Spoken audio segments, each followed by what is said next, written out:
Olá, boa tarde. 1h33. Sejam todos bem-vindos a mais uma edição do Gazeta Entrevista. Hoje vou ficar bem tranquilo, porque só vai ter um entrevistado durante os 3 blocos. Então você que está acompanhando o programa, a programação da TV Gazeta, que é afiliada à Record TV aqui no estado do Acre, mesmo que você esteja aperreado para sair de casa, tem compromisso, vai ouvindo no carro ali, ó, pelo Instagram, pelo Facebook, YouTube. Seu carro é conectado, né? Pois é, fique tranquilo que são 3 blocos que nós vamos conversar com o senador Márcio Bittar. Todas as vezes que a gente convida o Márcio Bittar para cá, aí fica só com 2, fica aquela sensação de que faltou o que conversar, né? Ficam faltando várias perguntas. Então eu faço um pedido para você. Aproveite, vamos aproveitar. O homem é senador da República. Não é todo dia que se tem um senador assim à disposição. Faça a sua pergunta, a sua crítica. Só lembro que a sua crítica, por mais forte que ela seja, por mais contundente que ela seja, ela não lhe autoriza a ofensa. Não é? Ninguém vem para o Gazeta Entrevista para ser ofendido. Correto? Ninguém. Então, coloque o seu nome, o seu bairro, a sua cidade e faça a sua pergunta, a sua crítica, dê a sua opinião. Fale, né, aquilo que você pensa. Claro que tem interesse público. E tem muito assunto polêmico, né? Muito assunto polêmico. O próprio senador Márcio Bittar ontem foi citado aqui, quando a gente conversou a respeito de política regional. Mas vamos embora. Eu preciso da sua ajuda, né? Você sempre qualifica o debate por aqui, tá bom? Então, Márcio Bittar é o entrevistado de hoje no Gazeta Entrevista. Só que antes de chamar o Márcio Bittar, eu tenho um recado, principalmente para você que quer sair do aluguel ou fazer um bom investimento. A Hiper Empreendimentos está com ótimas opções nos bairros monitorados. Uma inovação, com a estrutura de um condomínio fechado, mas sem pagar o condomínio, com pista de caminhada, playground, bitênis e outros benefícios. Aproveite para comprar agora enquanto estão em lançamento, porque fica com um precinho bem menor. Para maiores informações, o telefone é o 3214-1000. Tá certo? Aí, ó. Hiper Empreendimentos. Olha só, agora tá com uma vinheta nova. 45 anos apaixonada por você. Muito bem.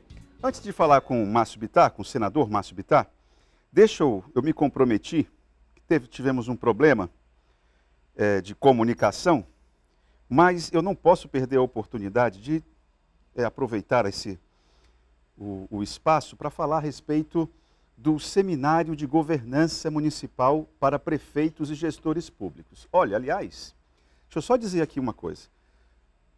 Estava conversando com uma pessoa ligada ao Conselho Regional de Contabilidade e essa pessoa estava admirada, para você ver como que são as coisas, né?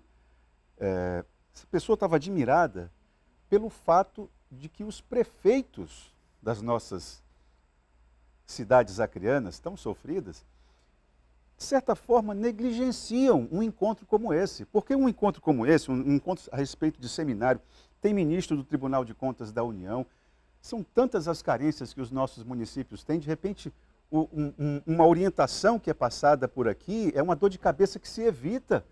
Até no Tribunal de Contas, melhora a qualidade da sua prestação de contas públicas. E essa pessoa do Conselho Regional de Contabilidade, assim, um pouco desapontada, porque sentiu que os prefeitos parece que não percebem a importância de um encontro como esse. Então, hoje vai ser a 12ª edição desse seminário de governança, ele acontece em várias regiões do país, acontece aqui em Rio Branco, amanhã, sexta-feira, dia 29 de setembro, das 9 da manhã às 5 da tarde. Qual o local? Do Sebrae Acre, na Avenida Ceará, 3.693, ali ao lado da FIAC, da sede da Federação das Indústrias. Vale a pena. Então você que é prefeito ou você que é assessor do prefeito, está assistindo ao programa, vale a pena. Vale a pena, não vamos perder a oportunidade, isso é em nome do bem público, do interesse público, da melhoria na prestação de contas públicas. A questão é essa. Bom, senador Márcio Bittar, boa tarde, seja bem-vindo ao Gazeta Entrevista mais uma vez. Boa tarde, é um prazer enorme estar aqui mais uma vez, estou à sua disposição. Bom, eu imagino que o que a gente precisa iniciar aqui o debate, eu anotei aqui, eu pontuei algumas coisas antes de conversar com você. Hoje nós temos os 3 blocos. Eu queria falar a respeito da CPI das ONGs, porque a CPI do MST, para mim não foi surpresa, porque ela estava sendo mal conduzida de uma maneira muito, eu diria, desrespeitosa seria o mínimo, mas do ponto de vista técnico mesmo, tinha problemas ali. Eu acompanho com alguma regularidade, especificamente a CPI do MST, eu estava apreensivo, mas eu acho que a oposição não soube aproveitar a oportunidade. A CPI das ONGs, eu estou vendo que está um pouco mais cuidadosa. Em que pé que está? Bom, então, primeiro você me dá uma oportunidade, eu peço a Deus que eu consiga expressar, né, aquilo que eu sinto, que eu penso, para a opinião pública poder fazer o julgamento. Primeiro, a CPI das ONGs, em que pese o debate sobre qual o papel que o homem tem no clima global, seja excitante, importante, verdadeiro, as mudanças climáticas existem, existiram e vão continuar existindo, é da lei, da natureza, e qual é o papel do ser humano nessas mudanças climáticas, né, do passado, do presente, o que pode acontecer no futuro, é um debate fascinante, importante, mas ele não é o foco da CPI das ONGs. Então, qual é o foco e o desafio da ONG?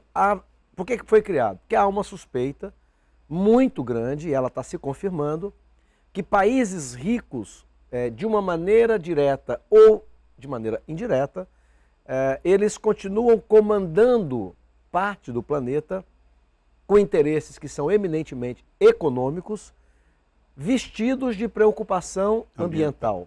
Então, nós então estamos analisando um monte de documentos do governo, Ministério do Meio Ambiente, Tribunal de Contas do Estado, órgãos da Polícia Federal, enfim, ao mesmo tempo ouvindo as pessoas, ouvindo os índios.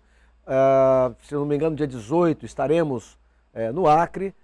E o desafio que a CPI tem, e aí eu quero te dizer que, embora eu seja alguém de posições muito firmes e defendo com muita força, com muita clareza minhas convicções, mas eu sempre fui um homem de buscar convergência. E eu vou lhe dizer que eu entendo que o relatório da CPI das ONGs, ela pode criar uma convergência com o governo federal, com o governo do Lula, por incrível que pareça, mas se é de direita.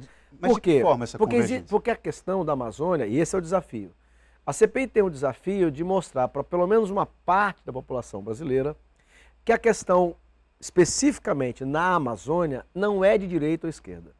E não é. É uma questão de soberania nacional. Em linhas gerais, o mundo rico chegou a um patamar de desenvolvimento, né? Eu tive agora em Nova York, uma experiência importante para mim. Bom, então eles chegaram num nível de desenvolvimento que eles entendem que aquele padrão não pode ser universal. Não dá para todo mundo. Então o que eles fazem? Olha, nós não temos como voltar atrás. Então nós vamos pedir a vocês que não façam o que nós fizemos e nós os compensaremos. Vamos compensar vocês de uma maneira direta, indireta e tal. Ocorre que essa compensação, ela está sendo ao longo de 50 anos vergonhosa, humilhante. Quer dizer, você proíbe a Amazônia, basicamente, você proíbe a Amazônia de usar o petróleo, de usar o gás, de usar o minério, riquezas fantásticas, e aí você dá, em contrapartida, um Bolsa Floresta de R$50, R$100. A Marina está acenando agora com um Bolsa Floresta de R$200. Isso é uma humilhação. Então, isso não bate. E as ONGs recebem fortunas, 130 milhões, 140. Ontem nós tínhamos uma lá que recebeu em 8 anos 450 milhões de reais. E ao longo dos últimos 40 anos você constata que a Amazônia, ao invés de ficar melhor, as pessoas estão mais pobres. Recebeu do governo. Quando você fala recebeu... Essa entidade, que é o Instituto Clima e Sociedade, ela vai estar completando 8 anos agora, praticamente 90% é dinheiro externo. Ela recebe, ela capta esse dinheiro da Fundação Ford, Rockefeller, da Rede Smart, enfim, das grandes potências econômicas do mundo ocidental e norte-americano, canadense, e repassa para ONGs locais. Há uma suspeita que é uma maneira de dar uma blindagem na entrada do dinheiro de fora. Mas, em resumo, é isso. Países ricos chegaram num ponto do desenvolvimento e eles entendem que aquele nível não dá para todo mundo. Então, olha, nós não temos como voltar atrás, vocês não façam o que nós fizemos e nós vamos compensar. Mas essa compensação não está chegando e não chegou.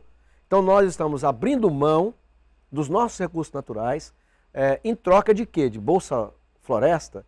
De R$100, R$50. Qual o ponto de convergência com o governo Lula? Então, qual é o ponto de convergência? Se nós tivermos a capacidade de demonstrar para o Brasil, para uma parte do Brasil, esta realidade, então você cria o clima para fazer um relatório que possa convergir com o governo. Vamos lá.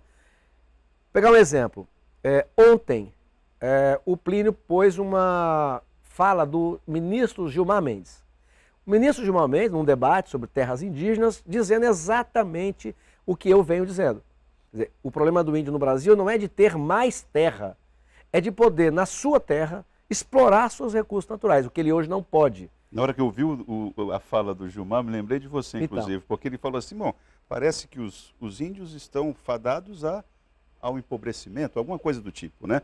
Mas a ideia, o argumento de que eles têm outra referência não te serve? Não, então, não. Deixa eles resolverem. Eles não querem ser tutelados. A verdade é que essas ONGs são homens brancos tutelando os índios, falando pelos índios, o que nós defendemos, o que eu penso. Vamos libertar verdadeiramente o índio? Então, libertar verdadeiramente o índio é dar a terra, que diz que é dele, para ele. Se ele quiser, então, usar o petróleo que tem lá embaixo, usar o nióbio, usar o minério, deixa ele usar. Então ele tem que ser de fato o dono, o que hoje não acontece. Bom, aí o Jacques Wagner, então esse ponto eu acho que pode ser convergente. O Lula não quer que o Brasil explore o potássio que ele tem, eu creio que ele quer. Ele não quer tirar o petróleo... da Foz do Amazonas? 500 quilômetros da Foz do Amazonas, 175, ele quer. Para mim é muito claro que ele quer. Ele quer. Então, se ele, por esse princípio, ele quer fazer aquilo que o mundo inteiro faz. Depois vamos falar da hipocrisia do mundo. O senador Jacques Wagner, que é um baiano, na relação pessoal, uma pessoa adorável e tal, um petista de primeira grandeza, foi ministro do governo Lula lá atrás, governador da Bahia, agora senador e líder do governo. Eu dizia a ele, ele preocupado e tal, eu disse, Jacques, a questão não é esquerda ou direita. A questão é de soberania nacional, estamos abrindo mão de uma riqueza a troco de migalha. Isso não pode acontecer e tal. E ontem ele foi na CPI. E ao me ouvir falar de novo, quando eu cumprimentei a presença dele, ele fez questão de usar a palavra e dizer, Márcio, você vem dizendo que a gente pode construir a convergência. Pois então eu vou te dizer uma delas. Tem uma convergência nossa aí. E ele tocou nessa questão da soberania dos índios sobre o subsolo. Então, aí eu fiz questão de retomar a palavra e dizer a ele que nós tínhamos a possibilidade de construir outra convergência, seriam duas. Qual é a outra convergência? Veja, o Ministério Público, com todo o respeito que eu tenho, ele não foi eleito para fazer política pública. Não pode o Acre inteiro querer a saída ligando o Cruzeiro do Sul a Pucallpa, no Peru, do lado de lá, e duas ONGs usarem o Ministério Público como referência e ele proibir. Ele não está eleito, não é para isso que ele existe. Então ele paralisa obras, ou ele impede as obras e o prejuízo ele não arca. Muito bem, então precisa se colocar algum limite nisso. Você quer fazer obras públicas na Amazônia e você não consegue fazer. Quando eu digo isso, o Jacques Wagner, que estava saindo, volta, senta e não só concorda, como diz que ele, quando governou a Bahia, ele dá um exemplo. Diz, olha, eu convenci o presidente, na época o Lula, né, fazer uma linha férrea de 1.200 quilômetros.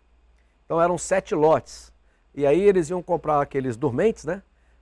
E cada lote ia fazer o seu. Então dá quase 200 quilômetros um do outro, né? E aí ele não citou nomes, muito educado e tal, mas disse que algum bacana entrou na justiça e algum outro mais bacana ainda mandou parar a obra porque entendeu que cada lote fazer o seu batente ia ser mais caro do que fazer todos os batentes aqui no mesmo lugar.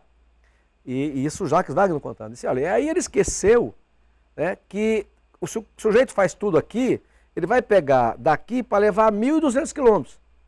Então o frete finda fazendo com que ele saia mais caro do que cada lote fazer o seu. E ele terminou dizendo o seguinte, bom, mas aí a obra parou, se eu não me engano ele falou, 6 meses. Nesses 6 meses, as coisas subiram de preço. Aí a empresa entra pedindo reajuste, porque ela provou. Um aditivozinho. Um aditivo e tal, porque subiu o preço e tal. Bom, então aí a empresa sacana. Não. E qual é a consequência de quem parou? Então ali, me parece que se constrói a possibilidade de uma outra convergência. Você acha que essas convergências, elas vão, de certa maneira, ser a síntese dessa CPI das ONGs? É o que eu quero. Eu acho que se nós conseguirmos convergir nesses 2 itens que eu acabei de te mencionar, e no terceiro, que é fazer uma legislação como a Rússia fez, o Canadá, os Estados Unidos, a Europa Ocidental, eles não permitem o que nós permitimos de dinheiro vindo de fora fazendo o que estão fazendo no Brasil. É inacreditável, eles não aceitam isso. Então nós temos que, no mínimo, aí é o terceiro ponto que eu acho que pode dar convergência, é você criar uma legislação que dê muito mais transparência a esses recursos. Uma prefeitura do interior do Acre, ela é fiscalizada, Ministério Público, Tribunal de Contas, a Câmara de Vereadores, né? Ou Assembleia Legislativa e tal. Então, por que não mais rigor, principalmente quando você tem uma ONG, essa eu já citei, essa do Instituto Clima e Sociedade, poderia citar outra, a UISA, que é uma das mais importantes na questão das aldeias indígenas. Ele pegou 174 milhões de reais em 2 anos, 80% é de fora. Quer dizer, o Brasil não pode aceitar dinheiro vindo de fora, criando uma militância de umas 150, 160 mil pessoas na Amazônia, sem que ele tenha o controle disso. Quer dizer, quem é que determina o que é interesse nacional? O governo central. Tem lógica, o que você está falando tem. Então, esses 3 pontos. Então vamos lá, o Lula não quer ter um pouco mais de poder sobre o subsolo brasileiro? Eu creio que sim. Não o Lula, esquece o Lula, o presidente do Brasil, certo? Bom, o governo central, ele perdeu o poder, porque era dele, então ele perde o poder. Se ele recuperar um pouco de poder, que coincide com o que eu acho que deva acontecer, então quem está no governo não quer? Eu creio que sim. Deu o exemplo do petróleo, que ele quer tirar o petróleo lá e a própria Marinha, o IBAMA, até agora não deram licença. Ele não quer fazer obra. Eu lembro, um dos governos dele lá atrás, estava tendo uma obra no sul, e aí tinha como fala, um mini-anel, né? Não, por baixo, enfim. E aí o IBAMA mandou parar, porque tinha que ter um estudo de animal, não sei o que estava prejudicando, e citava uma perereca. E eu lembro do Lula fazer um desabafo, né? Porque a obra estava parada, porque estava exigindo, entre outras coisas, o negócio do estudo de uma perereca, não sei o que e tal. Então, quer dizer, essas paralisações de obras públicas, que custam uma fortuna para o país, se você colocar um certo limite nisso, não é proibir nada de fiscalização, mas você colocar um pouco, nem tanto ao céu, nem tanto ao mar, isso também interessa ao governo central, e interessa a nós da Amazônia. E a transparência maior das ONGs. Então eu acho que esses 3 pontos podem ser, e eu ficaria feliz com esse resultado, a convergência do relatório da CPI com o próprio governo federal. Com a ação de governo. Não é com todo o governo, mas eu acho que com o governo, com o presidente da República e com a turma que está perto dele, eu acho que sim. Pelo menos algum impacto terá. Vou fazer um intervalo agora com o compromisso de priorizar as perguntas de vocês, tá bom? Já tem aqui uma série de perguntas, algumas provocações. Muito bom. Daqui a pouquinho a gente volta com o Márcio Bittar no Gazeta Entrevista.